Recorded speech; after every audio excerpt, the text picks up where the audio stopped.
Rusia jatuhkan bom fosfor di pabrik baja Azovstal Mariupol. Neraka telah datang ke bumi.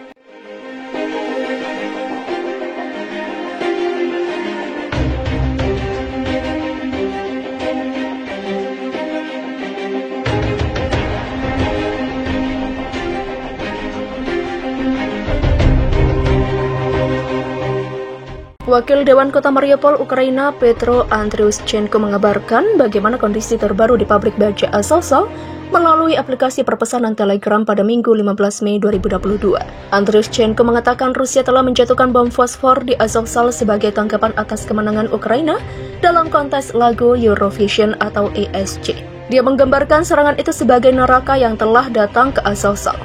Neraka telah datang ke bumi, ke Azovstal. Demikian kata Andriushchenko seperti dikutip Al Jazeera. Andriushchenko mengunggah video tentang serangan itu di mana tembakan artileri juga terlihat.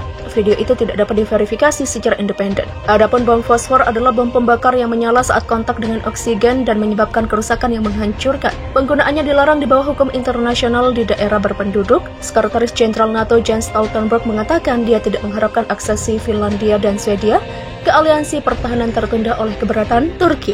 Turki telah menjelaskan bahwa mereka tidak ingin memblokir aksesi, kata Stoltenberg pada akhir pertemuan para menteri luar negeri NATO di Berlin. Saya yakin bahwa kami akan dapat mengatasi kekhawatiran yang telah diungkapkan Turki dengan cara yang tidak menunda keanggotaan atau proses aksesi.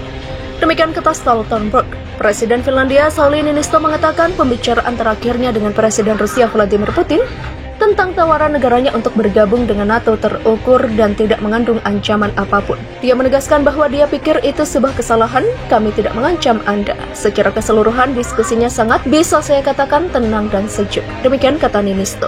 Ukraina telah mengerahkan banyak howitzer baru AS-M777 di garis depan dan Washington telah mengirimkan semua kecuali satu dari 90 artileri yang akan mereka kirim, kata kedutaan AS di Kiev. M777 disebut bekerja sangat signifikan karena jangkauan dan akurasinya yang jauh. Kedutaan AS mengunggah ulang video militer Ukraina tentang pelatihan tentara Kiev untuk menggunakan senjata. M777 howitzer beraksi bagian dari paket perawatan terbaru Amerika Serikat senilai $800 juta untuk angkatan bersenjata Ukraina. Demikian tulisnya di Twitter.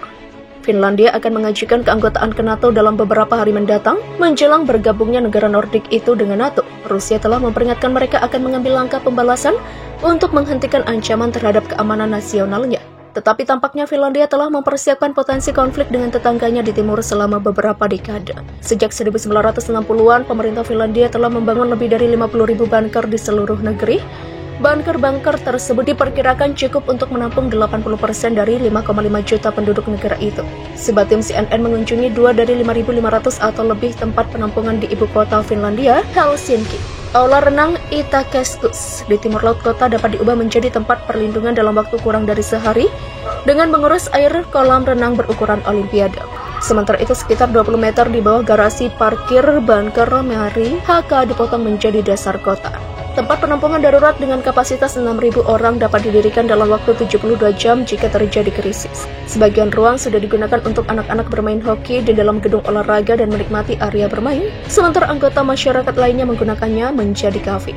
Kami adalah hotel bintang setengah, kata Tommy Reis, yang bekerja untuk Departemen Penyelamatan Kota Helsinki. Namun bunker-bunker tersebut tidak hanya berguna menjadi tempat rekreasi. Bantuan dasar berusia 2 miliar tahun itu tahan ledakan dan dapat menyerap radiasi dari bom nuklir, sedangkan terowongan melengkung yang melewati tempat perlindungan mengambil sebagian besar serangan, kata Rex.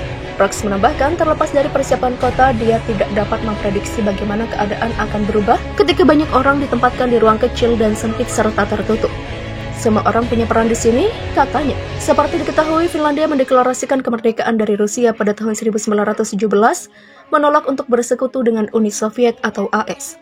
Bahkan setelah bergabung dengan Uni Eropa pada tahun 1995, dan secara bertahap menyelaraskan kebijakan pertahanannya dengan Barat. Negara itu masih menghindari bergabung dengan NATO secara langsung karena ancaman geopolitik dari Rusia. Tetapi wali kota Helsinki, Juhana Vartiainen, mengatakan kota itu tidak pernah memiliki ilusi tentang Uni Soviet atau pengikutnya, Rusia.